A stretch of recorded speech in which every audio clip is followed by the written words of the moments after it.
گرامی پروگرام ہمارا اللہ کے ذکر و فکر کا ہے، لیکن اس طرف جانے سے قبل دو چار باتیں ضروری ہیں جو آپ کو گوشت گزار کرنی ہیں۔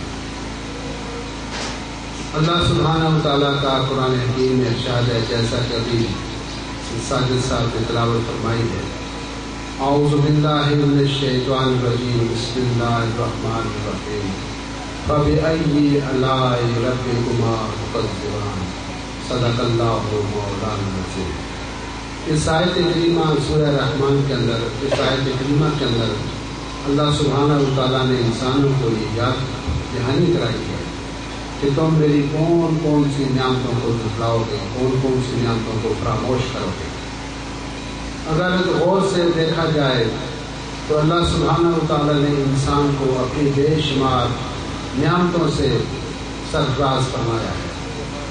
اگر اپنے وجود کا جائزہ لیا جائے، سر سے لے کر پاؤں تک ایک آدمی اپنے جسم کا مشاہدہ کرے تو اللہ سبحانہ و تعالیٰ نے چلنے پھرنے کے لیے ٹانگیں عطا فرمائی ہیں، کام کاج کے لیے اللہ تعالیٰ نے ہاتھ عطا فرمائے ہیں، اور سننے کے لیے کان، دیکھنے کے لیے آنکھیں، سوچنے کے لیے دل و دماغ عطا فرمائے، بولنے کے لیے قوت گویائی عطا فرمائے۔ تو اللہ سبحانہ و تعالیٰ کی یہ تمام نعمتیں ہیں۔ اس کے بعد والدین، بہن بھائی، بیوی بچے، خاندان، قبیلہ، دوست، احباب اور ضروریات زندگی کی تمام چیزیں جو اللہ سبحانہ و تعالیٰ نے انسان کو عطا فرمائی ہیں، وہ سب اللہ سبحانہ و تعالیٰ کی نعمتیں ہیں۔ اور اگر انسان ان نعمتوں کو یاد کرے گا تو کبھی دکھی نہیں ہو سکتا۔ ان نعمتوں کو یاد کرنے سے وہ اللہ سبحانہ و تعالیٰ کا ایک شکر گزار بندہ بن جاتا ہے۔ سورہ دہا کے اندر بھی اللہ تعالیٰ نے فرمایا کہ فاما بنعمت ربک فحدث، اے بندے جو تجھے میں نے نعمتیں عطا فرمائی ہیں ان کا شمار کیا کرو، ان کو گنا کرو، ان کو یاد کیا کرو۔ اور جس وقت انسان اللہ سبحانہ و تعالیٰ کی دی ہوئی نعمتوں کو گنتا ہے، شمار کرتا ہے، اس پر غور و فکر کرتا ہے، تو اس کا سر اس کی بارگاہ میں جھک جاتا ہے اور وہ اللہ تعالیٰ کا شکر ادا کرتا ہے، تو اللہ سبحانہ و تعالیٰ اس کے اوپر راضی ہو جاتے ہیں۔ اور اللہ تعالیٰ نے ایک اور جگہ فرمایا کہ جو لوگ میرا شکر ادا کرتے ہیں، میں ان کے رزق میں اور جو میں نے نعمتیں ان کو دی ہیں ان میں اضافہ کر دیتا ہوں۔ جو لوگ شکر ادا کرتے ہیں میں اپنے انعامات ان کے لیے بڑھا دیا کرتا ہوں۔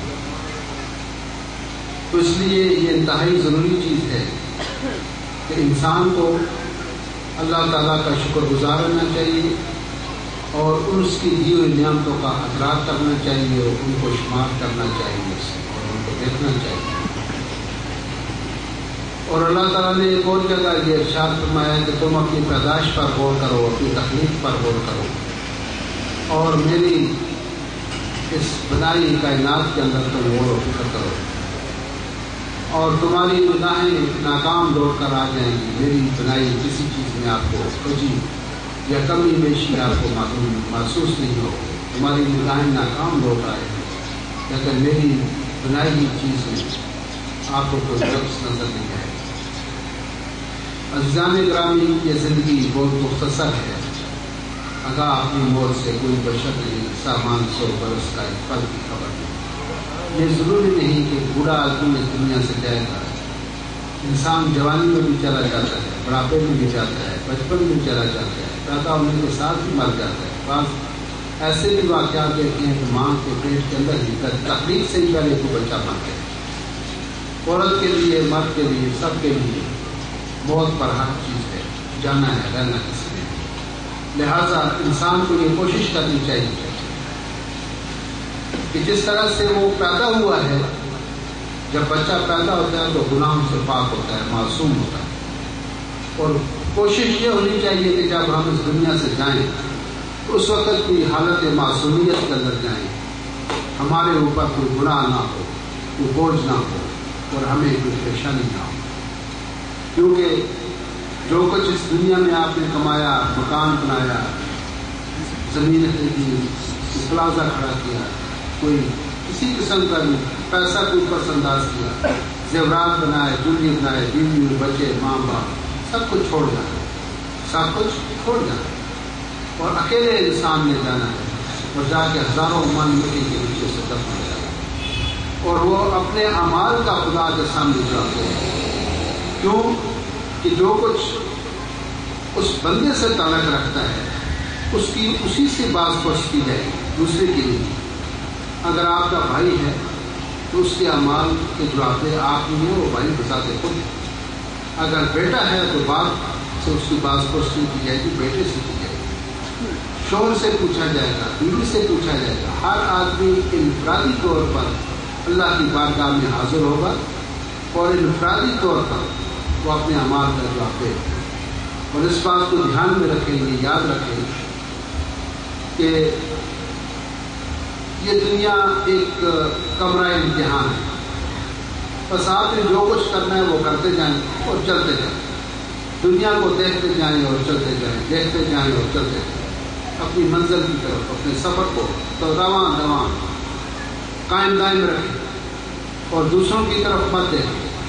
ہم اکثر یہ کہتے ہیں کہ یار فلاں آدمی کے ساتھ میں نے بڑی نیکی کی، اس کے برے وقت میں کام آیا، اس کی بے روزگاری کے زمانے میں اس کا کام آیا، وہ مجبور تھا، میں نے اس کو بے پیسے سے مدد کی، اس کے ساتھ 4 قدم چل کے رہ گیا، آج مجھ پر وقت آیا وہ بندہ نظریں نہیں ملا۔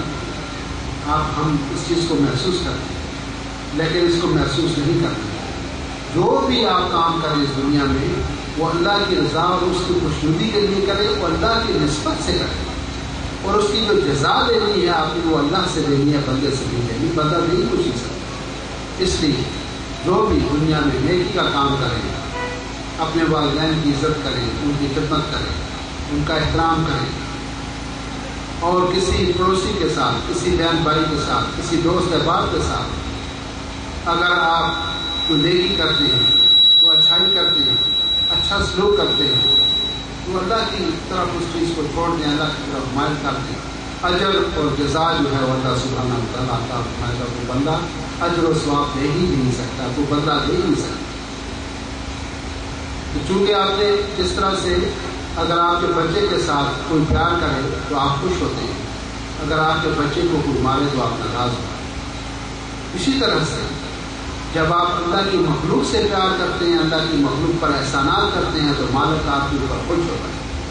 اگر آپ کسی بندے کو ستاتے ہیں تو اللہ سبحانہ و تعالیٰ ناراض ہوتا ہے۔ اسی لیے بلے شاہ صاحب نے ایک جگہ فرمایا، دادے مسجد دادے مندر دادے جو جنہ ایک بنیا دیا دل نہ کبھی رب دلا مجھتا ہے۔ ہر انسان کے اندر اللہ سبحانہ و تعالیٰ کا ڈیرا جو ہے، عرش اللہ تعالیٰ قلب المومنین، مومن کا جو قلب ہے وہ اللہ کا عرش ہے۔ اللہ سبحانہ و تعالیٰ اپنے بندوں کے دلوں میں رہتا ہے، اس کا مقام اللہ کا جو ہے وہ بندے کا دل ہے۔ اگر کسی کا دل ٹوٹ گیا، دل اس کا پریشان ہوا، مضطرب ہوا، اس پر اللہ سبحانہ و تعالیٰ کی ناراضگی آ جاتی ہے۔ ایک چھوٹا سا آپ کو میں واقعہ سناتا ہوں، پھر دعا کرتے ہیں، اپنے پروگرام کی طرف چلتے ہیں۔ ایک ماہ رمضان تھا، ماہ سیام، ایک بزرگ تھے اللہ کے ولی، وہ کہیں جا رہے تھے، ان کے ساتھ ایک خادم تھا۔ راستے میں ایک ہندو ان بزرگوں کو ملا، بڑے ادب سے، بڑے احترام سے گھٹنوں کو چھو کے ملا، درخواست کی، یا حضرت تھوڑی دیر کے لیے میرے گھر تشریف لے۔ اس کے ساتھ چلے گئے تو اس نے فوراً شربت کا ایک گلاس بنایا اور جو وہ اللہ کے ولی تھے ان کے سامنے رکھ دیا۔ انہوں نے وہ گلاس اٹھایا اور ہٹ رٹ کر کے پی، روزہ توڑ۔ وہ خادم دیکھ رہا تھا یہ سارا ماجرا، اس نے دیکھا۔ جب وہ اس گھر سے رخصت ہوئے تو اس خادم نے عرض کی، یا حضرت کہ آپ نے کیا کیا، ابو فضلی روزہ آپ نے توڑ دیا۔ تو انہوں نے جواب دیا کہ اے خادم، یہ جو روزہ میں نے توڑا ہے اس کا کوئی متبادل ہے، اس روزے کے بدلے میں روزہ رکھ سکتا ہوں، میں مسکینوں کو کھانا کھلا سکتا ہوں، اس کا کوئی حل ہے، اس کا کوئی متبادل راستہ ہے، وہ بھی کر سکتا ہوں۔ اللہ چاہے تو معاف بھی کر سکتا ہے کہ روزہ تو اللہ کے لیے، لیکن جس عقیدت سے، جس احترام سے، جس چاہت اور محبت سے وہ ہندو مجھے اپنے گھر لے کر اس نے مجھے اجلاس پیش کیا، اگر وہ میں نہ پیتا تو اس کا دل ٹوٹ جاتا، اگر اس کا دل ٹوٹ جاتا تو اس کو میں کہاں سے جوڑتا۔ اس لیے بچوں، اس دنیا میں جب تک آپ ہیں تو ہم مہمان ہیں چند دنوں کے، جیسے بعض لوگ پنجاب سے کراچی آتے ہیں، یہاں گھر نہیں ہے، واپس اپنے گاؤں چلے جاتے ہیں۔ اب اس محفل میں آپ آئے ہیں، کوئی منظور کلو سے آیا ہے، کوئی پرمی سے آیا ہے، کوئی کالے کوٹ سے آیا ہے، کوئی قیوم آباد سے آیا ہے، کوئی اختر کالونی سے آیا ہے، کوئی چنیسر کوٹ سے آیا ہے، مختلف جگہوں سے آپ لوگ تشریف لائے اور یہاں بیٹھے۔ تو پیچھے عبدالرحمان صاحب ناز ناظم آباد نصرت بھٹو خان پہاڑ گنج سے آئے، دور دور سے بچے آپ سب پہ بیٹھے، دور دور سے تشریف لائے، 1 گھنٹہ بیٹھیں گے، 2 گھنٹہ بیٹھیں گے، آخر اس کو چلے جائیں گے، محفل بخاص یہ میلہ ختم ہو جائے۔ اسی طرح سے دنیا بھی ایک میلہ ہے، ایک نہ ایک دن سب میلے میں اجڑ جانا ختم ہو جائے، اور ہم لوگ یہاں پر مہمان ہیں، اور جو کچھ ہم نے یہاں پر عمل کرنا ہے اس کے لیے ہم اپنے مالک کے کے سامنے رکھتے ہیں۔ لہٰذا کوئی آپ کے ساتھ زیادتی کرے اس کو معاف کر دیا کرے، کوئی آپ کے ساتھ زیادتی کرے اس کو معاف کر دیا کرے، آپ سے کوئی کسی کے حق میں زیادتی ہو جائے آپ اس سے معافی مانگیں، گلا شکوہ زندگی سے نکال دیں، چلتے رہیں ہماری منزل کہیں اور ہے۔ اللہ سبحانہ و تعالیٰ سب کو حق کی سچ کی توفیق عطا فرمائے۔ اللہ سچا ہے، اللہ کا حبیب سچا ہے، اللہ کی پاک کلام سچی ہے، آپ خود بھی سچی ہو، سچائی میں بڑی طاقت ہے، سچی ہے۔ اللہ پاک سب پر راضی رحمت فرمائے۔ اب انشاءاللہ میرا خیال ہے کہ ایک ہی جمعرات ہماری اگلی ہوگی، کیونکہ پھر رمضان شریف آ جائے گا۔ رمضان میں یہ ہماری جمعرات کی محفل نہیں ہوتی، کیونکہ سب لوگوں نے تلاویاں پڑھنی ہوتی ہیں، قرآن پاک سنتے ہیں، وقت بھی ہوتا ہے، پھر عید الفطر کے بعد رمضان ختم ہوتا ہے، پھر یہ محفل اسی طرح سے چل پڑتی ہے۔ تو میرے خیال میں اگلی یہ جمعرات ہوگی ہمارے سامنے۔ اللہ سبحانہ و تعالیٰ سب کی آرزوؤں اور تمناؤں کو پورا فرمائے، اللہ آپ سب پر راضی رحمت فرمائے۔ وآخر دعوانا الحمدللہ رب العالمین۔